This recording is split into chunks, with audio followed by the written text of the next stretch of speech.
Job किंवा business आजच्या युवकांना सगळ्यात मोठा पडलेला प्रश्न की मी करिअर स्टार्ट करताना जॉबसोबत केलं पाहिजे का बिझनेससोबत गेलं पाहिजे. नमस्कार, मी Suyog Jain, founder and CEO of Masterline group.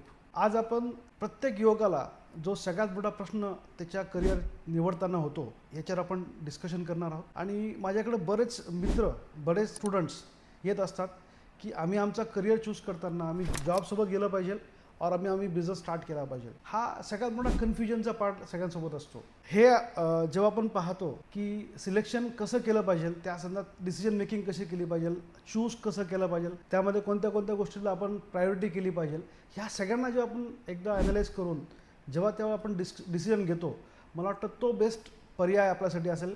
कारण जॉब करणं पण वाईट नाही आणि बिझनेस करणंही वाईट नाही आहे. दोघंही आपल्या आपल्या चॉईसप्रमाणे, आपल्या रिस्क टेकिंग ॲबिलिटीप्रमाणे आपण काय करू शकतो, आपल्यामध्ये स्किल्स काय आहेत, ह्या सगळ्यांना बघून आपण जे डिसिजन घेतो त्या डिसिजनप्रमाणे आपण आपला करिअर पाथ निवडला पाहिजे. रोहित शर्मा नावाचा एक मुलगा होता जो आपलं एज्युकेशन संपवून आपल्या गावी त्या ठिकाणी आला होता. आपल्या गावी आला असताना त्याचं मनात बरेच प्रश्न होते, कारण त्याच्या हातामध्ये प्रोफेशनल कंपनीजचं ऑफर लेटर त्यांच्याकडे होतं की जॉब तो करू शकतो. कारण त्यांनी जस्ट इंजिनिअरिंग पासआउट त्यांनी केले होतं आणि इंजिनिअरिंग पासआउटमध्ये कॅम्पसमध्ये सिलेक्शन झालं होतं. सिलेक्शन झाल्यानंतर तो ॲज अ ब्रेक म्हणून घरी आला होता आणि घरी आल्यानंतर त्याच्या मनात बरेच कन्फ्युजन होते की मी माझं पाथ सुरू करताना बिझनेसकडे गेलं पाहिजे और मी त्या ठिकाणी मी जॉब केला पाहिजे. रात्री सगळे लोक जेवणाच्या टेबलवर बसले होते. रोहितची आई नीना यांनी रोहितचं मन वाचलं आणि त्याला कळलं की हा आपला मुलगा हा कन्फ्युजनमध्ये दिसतो आहे.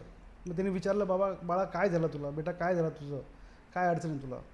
तो म्हटलं की आई माझ्याकडं जॉबचे ऑफर्स आहेत पण मला माझं स्टार्टअप सुरू करायचं आहे, तर मी काय केलं पाहिजे ह्या कन्फ्युजनमध्ये मी आहे. तर त्याची आई तिची कायम सपोर्ट राहिली, कायम तिने तिला सपोर्ट केलं प्रत्येक विषयामध्ये.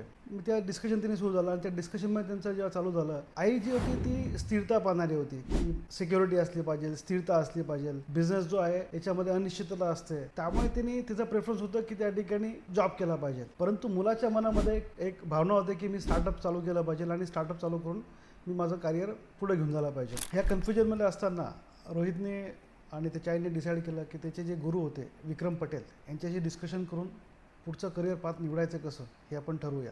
विक्रम पटेल हे जॉब आणि बिझनेसबद्दल त्यांना बरीच माहिती होती, म्हणून रोहितने ठरवलं की विक्रम पटेल यांच्याकडे जायचं आणि आपण डिस्कशन करायचं. त्यांना तो भेटायला गेला. जाताना रोहितने त्यांना सांगितलं विक्रम पटेलांना की माझ्याकडं आज जॉबची ऑफर अवेलेबल आहे, मला चांगल्या कंपन्यांची ऑफर आहे माझ्याकडं, परंतु मला स्टार्टअप सुरू करायचं आहे. हे जेव्हा त्यांनी सांगितलं, विक्रमजीने त्यांना सांगितलं की एक काम कर बाळा, आपण काय करू, प्रोज आणि कॉन्स, बिझनेसचे प्रोज काय आहे आणि त्याचे कॉन्स काय आहेत, जॉबचे प्रोज काय आणि कॉन्स काय, त्याचे फायदे आणि नुकसान आपण समजून घेऊ आणि त्याच्यानंतर आपण त्यात डिस्कशन करू की आपण काय डिसिजन घेतलं पाहिजे. मग त्यांनी लक्षात घेतलं की जॉबचे जे फायदे आहेत ते जॉबचे फायदे सिंपल आहे की आपल्याला एक सुरक्षा असते, एक सिक्युरिटी असते, फिक्स करिअर आपल्यासोबत त्या ठिकाणी करू शकतो. सोबत आपले कौशल्य विकास म्हणजे आपल्या स्वतःचे डेव्हलपमेंट त्यांनी करता येते. कमी जोखीम असते आणि टाईम जे आहे ते कमी टाईम आपलं काम करतात, म्हणजे टाईमची जास्त वेळ खेचायची गरज नाही.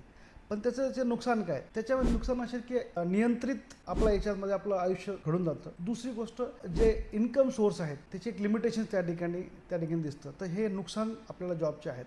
जर आपण बिझनेसचे फायदे बघितले तर बिझनेसचे फायदे आहेत हायेस्ट इन्कम, म्हणजे आपण जेवढी आपल्याला पाहिजे तेवढं आपण इन्कम त्या ठिकाणी घेऊ शकतो, तेवढं वाढवू शकतो. एक सेल्फ अचिव्हमेंटची भावना असते की मी माझ्या आयुष्यात काहीतरी करून दाखवलं, याची की सेल्फ अचिव्हमेंटची भावना आपल्याला त्या बिझनेसमध्ये मिळते. त्याच्यानंतर एंटरप्रेनरशिप, उद्योजकता हा जो एक सगळ्यात महत्त्वाचा जो एक प्रत्येकाचा एक किडा असतो अंगामध्ये, तो त्या ठिकाणी आपल्याला उद्योजकता आपल्याला त्या ठिकाणी दाखवता येते. बिझनेसचे दुसरे नुकसान पण असे आहेत की त्या ठिकाणी जोखीम जास्त आहे, रिस्क आहे त्या ठिकाणी. त्याच्यानंतर दुसरं महत्त्वाचं की याच्यात लॉंग टाईम तुम्हाला काम करावं लागतं आणि तिसरं सगळं म्हणतं की तुमच्यावर जबाबदारी जास्त असते. तर हे दोन फॅक्टर जॉबचे आणि बिझनेसचे जे आपण प्रोज आणि कॉन पाहतो.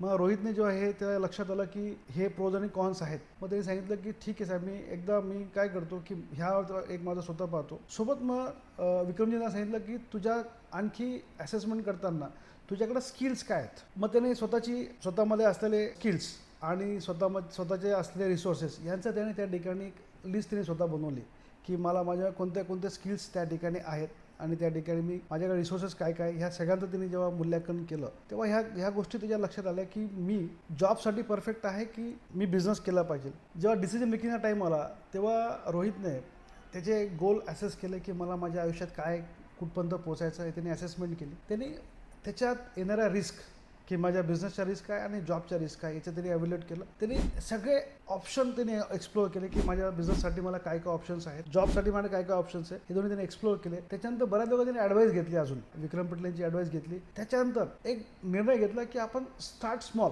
छोटी सुरुवात करू, पण ती आपण बिझनेसची सुरुवात केली पाहिजे. आणि त्याने तो निर्णय घेतला की मी छोटी सुरुवात करेल आणि मी बिझनेस करेल, माझा स्टार्टअप सुरू करेल आणि ती ॲक्शन घ्यायला त्यांनी सुरुवात केली. And then he start his business. आपल्याला काम करत असताना जेव्हा आपण जॉब आणि बिझनेस यांचं जेव्हा आपण कॅल्क्युलेशन करत असतो तर मला वाटतं आपणही हे चूज करत असताना आपले पर्सनल गोल्स काय आहेत, आपले ॲम्बिशन्स काय आहे याचं आपण त्या ठिकाणी लक्ष घेतलं पाहिजे. रिस्क टॉलरन्स म्हणजे मी रिस्क घेण्याची क्षमता माझ्यामध्ये किती आहे याचा आपण त्या ठिकाणी अभ्यास केला पाहिजे. सोबत माझ्याकडं काय काय स्किल्स आहेत, कोणता काय काय एक्सपिरियन्स आहे याचा पण आपण स्वतः विचार केला पाहिजे.